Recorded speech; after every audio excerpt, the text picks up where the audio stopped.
My name is Danny, and I'm broadcasting this from Studio B at WPNS 103.7 FM. It's 4:23 a.m., and this will be my final transmission.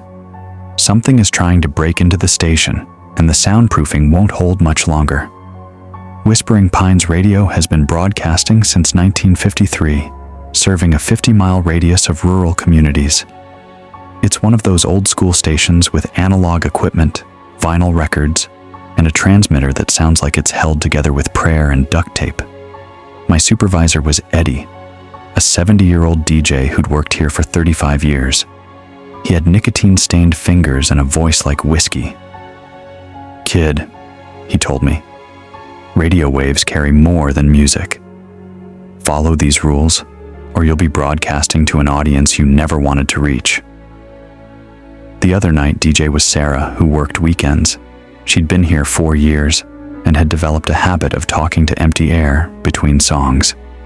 And there was old Tom, the maintenance guy who insisted on staying overnight twice a week to keep the spirits happy. After 8 months of spinning records for insomniacs and long-haul truckers, I learned that some radio stations don't just broadcast to the living. Here's what every night operator needs to know. Rule 1. Never play requests from callers who give their location as the cemetery. Dead people love music, especially dead people who died young, who left life with favorite songs unfinished, with dances never danced. They call in requesting songs from decades past, always polite, always specific. "Could you play Blue Moon by Billie Holiday?" the first one asked. "I'm calling from Pine Hill Cemetery, plot 47B. I thought it was a joke. Local kids pranking the new night DJ. I played the song. Big mistake. Within an hour, I had 12 more calls from Pine Hill Cemetery. Different voices, different ages, all requesting songs from the 1940s through 1980s, all giving specific plot numbers as their location. "Play Love Me Tender by Elvis," said a teenage girl. Plot 23A.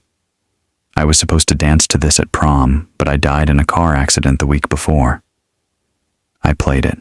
Then came more calls. Then more. By 3 a.m., I had 47 requests from Pine Hill Cemetery alone, with more calls coming from other graveyards across our broadcast area. Eddie found me the next morning, slumped over the console, having played nothing but requests from dead people for 6 straight hours. "First rule," he said, lighting a cigarette with shaking hands. "Dead people are the most loyal audience you'll ever have. They remember every song that ever meant something to them.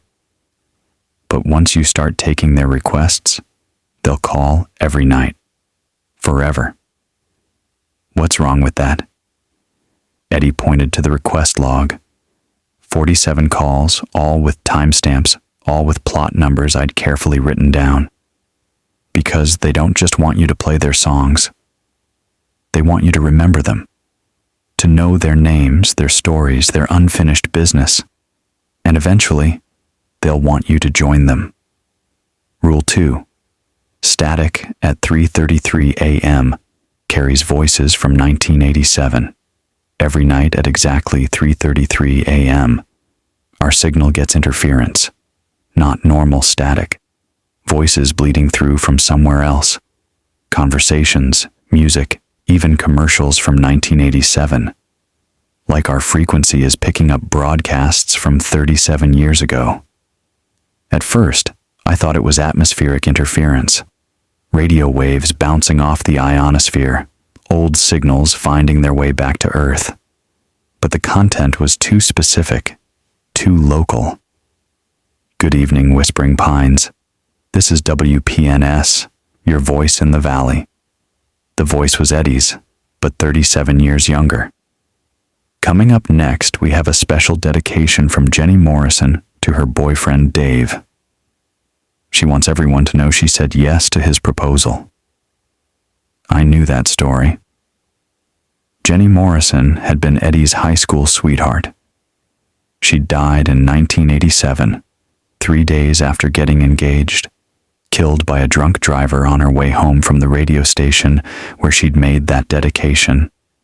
The 333 Static played out their entire love story over several nights. Eddie's young voice announcing Jenny's visits to the station.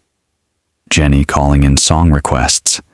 Eddie dedicating romantic ballads to the most beautiful girl in Whispering Pines.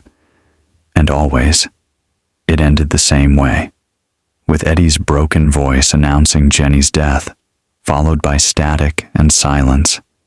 Eddie caught me listening one night. "You hear us," he said. It wasn't a question. Every night at 3:33, you and Jenny. He sat heavily in the old leather chair by the console. That's why I stay here. 37 years, same job, same station. Because for 3 minutes every night, I get to hear her voice again. Get to remember when we were young and thought we had forever. Eddie, I know it's not healthy. I know I should have moved on, found someone else, built a different life. But she's still here, Danny, still calling in requests, still telling me she loves me. How do you move on from that? Rule 3. The request line rings from inside the building. Sometimes the phone rings, but when you answer, the voice is coming from somewhere inside the station. Not over the phone, actually in the building, like someone standing in the next room. Could you play Stairway to Heaven? The voice was right behind me, but when I turned, nobody was there. Who is this? I asked. Tommy. I'm in the old production room. Been waiting here since 1978.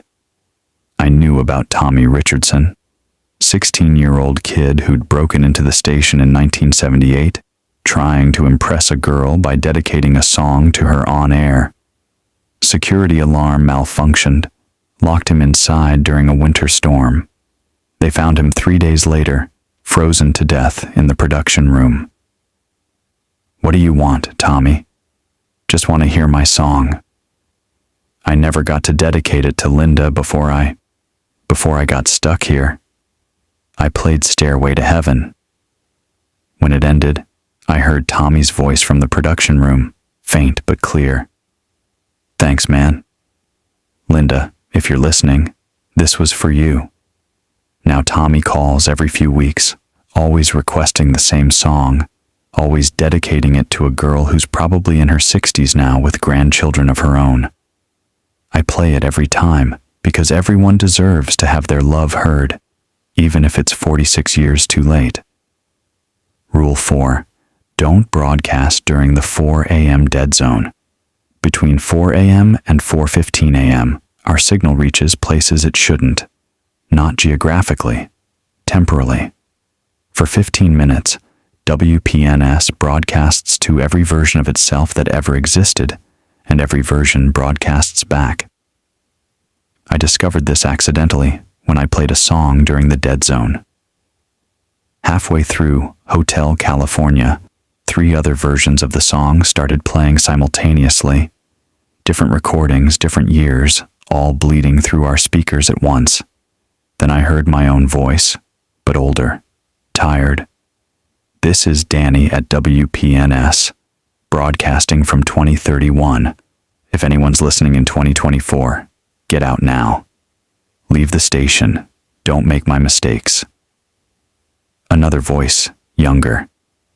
Danny from 2022 here. First week on the job. God, I wish someone had warned me about the dead zone. A third voice, distorted and strange. Danny from... I don't know what year anymore. Time doesn't work right here. I've been broadcasting the same 15 minutes for... How long now?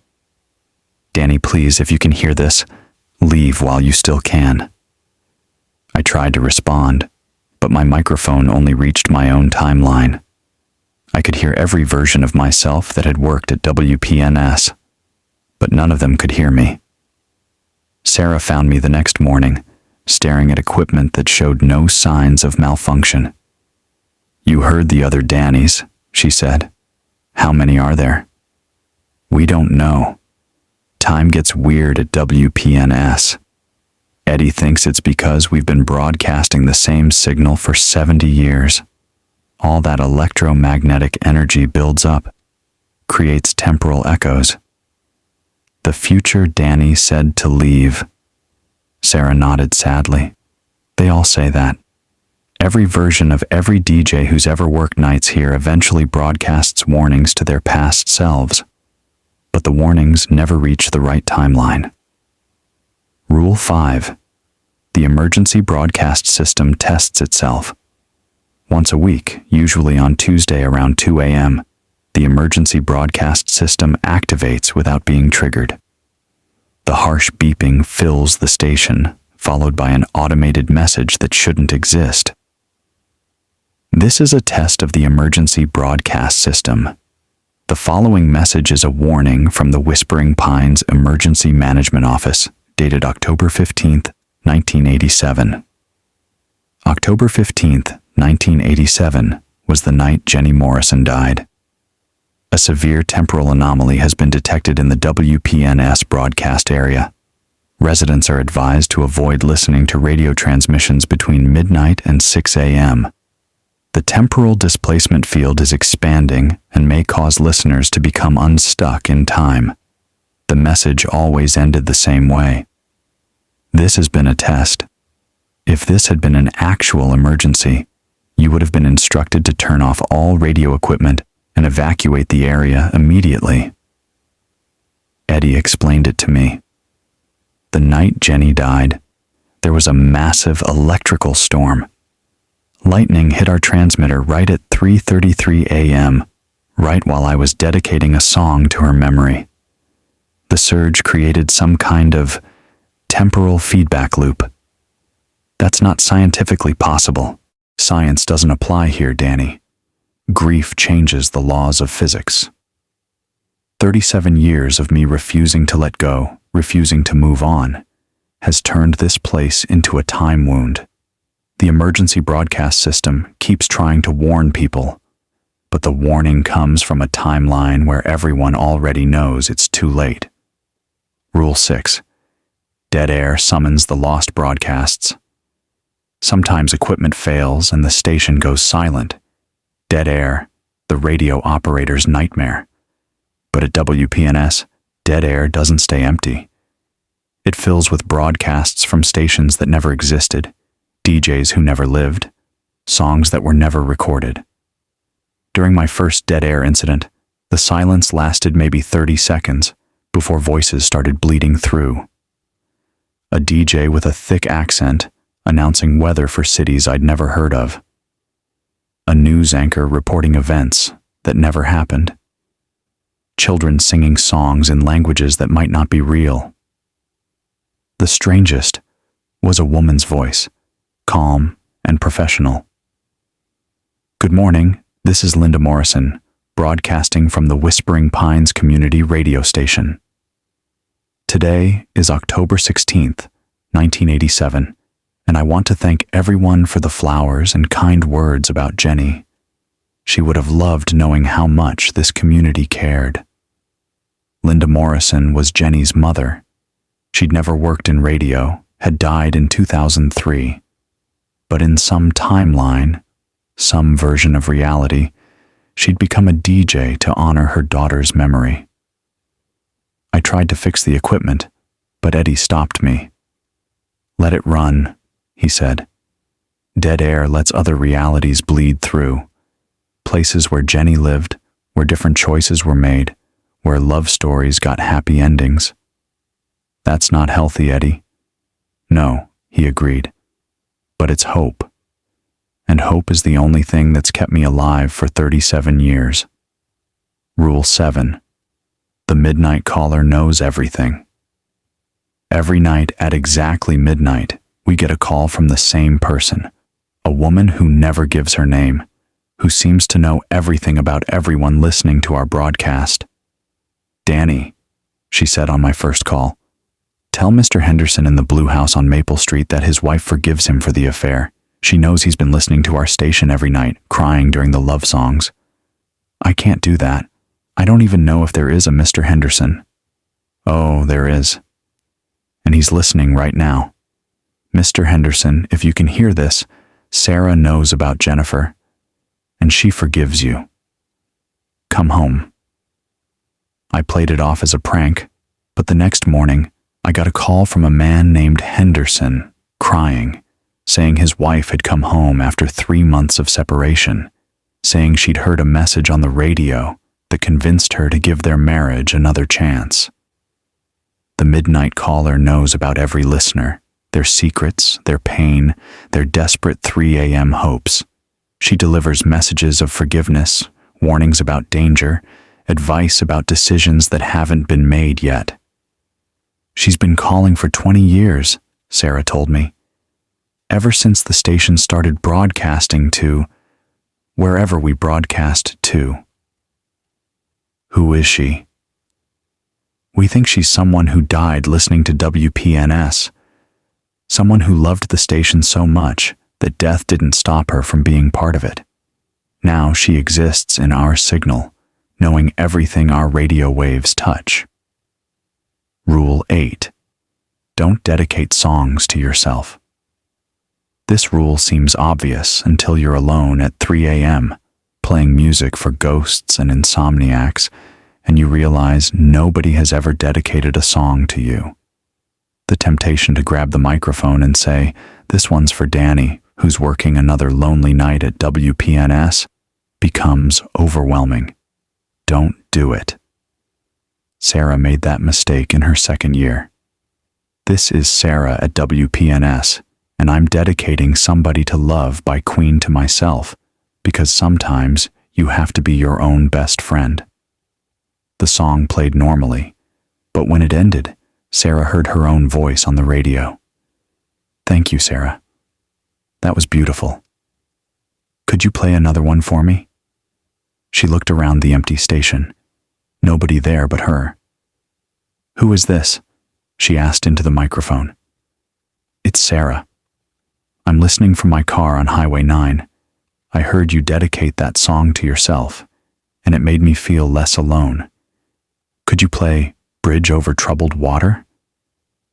Sarah played the song, thinking it was her echo bouncing back somehow. But the other Sarah kept calling, kept requesting songs, kept talking about her lonely drives through the night. I realized, Sarah told me later, that I was talking to the part of myself that had died from loneliness, the part that never found love, never found connection, never found anyone who cared enough to dedicate a song to me. That doesn't make sense. None of this makes sense. But when you dedicate a song to yourself at WPNS, you create a separate version of yourself that exists only in loneliness, and that version will keep calling, keep requesting songs, keep reminding you of everything you're missing. Sarah still gets calls from her lonely self. Sometimes I hear her talking to herself on the request line, 2 Sarahs sharing their pain across dimensions of solitude. Rule 9. The final song plays itself. At the end of every shift, right before the morning DJ arrives, the equipment plays one last song automatically. Not from our playlist, not from any physical media, just a song that appears in our system and plays itself. It's always different, always personal, always exactly what you need to hear in that moment. On my worst nights, it plays songs my mother used to sing. When I'm missing my ex-girlfriend, it plays songs that remind me of our good times together. When I'm scared about the future, it plays hopeful songs about new beginnings. The station is trying to heal you, Eddie explained. All this pain, all this temporal damage, all these broken hearts broadcasting into the void. Somewhere in that mess, WPNS developed a conscience. It knows it's trapped us here, so it tries to make it bearable. By playing songs, music is healing, Danny. The right song at the right moment can save your life. The station learned that from 70 years of people calling in during their darkest hours. The final song is never the same twice, but it's always perfect. A 3-minute gift from a building that's learned to love the people trapped inside it. Rule 10. The morning DJ is you. This is the rule I learned too late, the one Eddie should have told me on my first night. Every morning at 6 a.m., the day shift DJ arrives to take over. Professional, friendly, exactly what you'd expect from morning radio. The problem is, the morning DJ is always you. Not someone who looks like you, literally you. From a timeline where you never worked nights, where you took the day shift instead. I met him in my 3rd month when I stayed late to help with equipment maintenance. Walked into the station and saw myself sitting at the console, reading news reports in my own voice. "Oh," he said, looking up with my face. "You must be the night guy." "I'm Danny." "I'm also Danny, day shift. Nice to finally meet you. Me. Us." This is confusing. Day Danny was everything I wasn't. Confident, well-rested, socially adjusted. He talked about his girlfriend, his weekend plans, his normal life outside the station. "You look tired," he said. "How long have you been working nights?" 8 months. Yikes. I did nights for 1 week when I started. Couldn't handle it. All those weird calls, the equipment glitches, the feeling like you're broadcasting to an empty world. You don't get the weird calls during the day? What weird calls? We get normal requests, traffic updates, local businesses buying ad time, standard radio stuff. Day Danny existed in a timeline where WPNS was just a normal radio station, where the temporal damage never happened, where Eddie moved on from Jenny's death and the dead didn't call in requests. "I should go," I said. "Let you do your show." "Hey," Day Danny called as I headed for the door. "Are you okay? You look like you've seen a ghost." I almost laughed. If only he knew. But now I understand why Eddie stays, why Sarah can't leave, why every night DJ at WPNS becomes trapped here. Because somewhere out there is a version of yourself living the life you could have had. And the only way to interact with that better version is to keep working the night shift, to keep the temporal loop running, to keep the station broadcasting to timelines where people made different choices. I'm writing this from Studio B, and I can hear them gathering outside. All the callers I've helped over the past 8 months. Tommy from the production room, the midnight caller who knows everything. The voices from 1987, all the versions of myself from other timelines. They're not angry. They're grateful. I gave them what they needed. Someone to listen, someone to remember, someone to play their songs. But gratitude from the dead is dangerous. They want to return the favor. They want to give me what I need. Rest, peace, an end to the loneliness. The only problem is, what the dead consider peaceful and what the living consider peaceful are very different things. I can see Day Danny pulling into the parking lot for the morning shift. In a few minutes, he'll walk in and find Studio B empty. He'll assume I finished my shift and went home. He'll never know I'm still here, broadcasting to audiences in times and places that shouldn't exist, taking requests from callers who've been dead for decades. This is my final transmission as a living DJ. But don't worry about WPNS. The night shift will be covered. After all, every station needs someone to play requests for the dead. And I've always been good at customer service.